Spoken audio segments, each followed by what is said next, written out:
കോഴിക്കോട് ഇടിയങ്ങരയിലെ ഇറച്ചിക്കടകളിലേക്ക് ഇന്നലെ രാത്രിയോടെ മാടുകളുമായി ലോഡെത്തേണ്ടതായിരുന്നു. കേന്ദ്ര സർക്കാർ പുതിയ നിയമം കൊണ്ടുവന്നതോടെ തമിഴ്നാട്ടിൽ നിന്ന് കാലികളുമായി വാഹനം വന്നില്ല. വ്യാപാരികളുടെ കൈവശമുണ്ടായിരുന്ന ചുരുക്കം കാലികളെ മാത്രമേ ഇന്ന് ഇറച്ചിയാക്കി വിൽപ്പന നടത്താനായുള്ളൂ.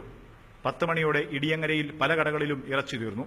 ബീഫ് കിട്ടാതെ ഇഷ്ടംപോലെ ആൾക്കാർ മടങ്ങി പോകുന്നുണ്ട്. അതുകൊണ്ട് തന്നെ ഇവിടെ ചിക്കനും മറ്റുള്ളതിനൊക്കെ നല്ല വില കൂടിയിട്ടുണ്ട്.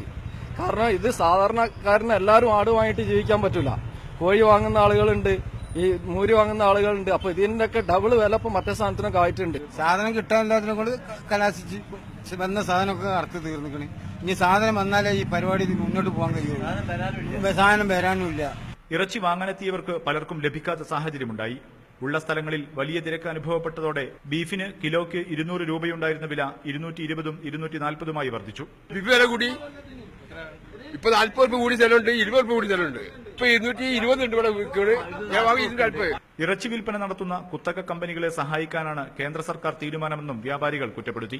മെനിയാന്നിപ്പോ എറണാകുളത്ത് ഒരു കമ്പനി ഓപ്പൺ ചെയ്തിരിക്കുന്നത് കേന്ദ്ര സർക്കാരിന്റെ സബ്സിഡിയോടെ കൂടിയിട്ട് തുറന്നത്. അവര് 8000 കിലോ ഇറച്ചി പാക്ക് ചെയ്ത് വെച്ചിട്ടുണ്ട്. ഇത് കേരളത്തിലെ സൂപ്പർ മാർക്കറ്റിൽ മാത്രം സപ്ലൈ ആണ്. ഇത് ഹലാലായിട്ട് അർത്ഥതാളി മാത്രം മുസ്ലിങ്ങൾ തിന്നുള്ളൂ. നാട്ടിൽ നിന്ന് വിരലിലെണ്ണാവുന്ന കാലികളെ മാത്രമേ ഇറച്ചിക്കായി വ്യാപാരികൾക്ക് ലഭിക്കുകയുള്ളൂ. കാലികൾക്കായി വിവിധ സംസ്ഥാനങ്ങളിലേക്ക് ഏജന്റുമാർ പോയിട്ടുണ്ടെങ്കിലും ലോഡ് പുറപ്പെടാൻ കഴിയുന്നില്ലെന്ന് വ്യാപാരികൾ പറയുന്നു. കാലികളുമായി ലോഡുകൾ എത്തിയില്ലെങ്കിൽ വരും ദിവസങ്ങളിൽ ബീഫ് തീരെ കിട്ടാനില്ലാത്ത സാഹചര്യമായിരിക്കും ഉണ്ടാവുക. മുഹമ്മദ് ഷഹീദ്, ന്യൂസ് 18, കോഴിക്കോട്.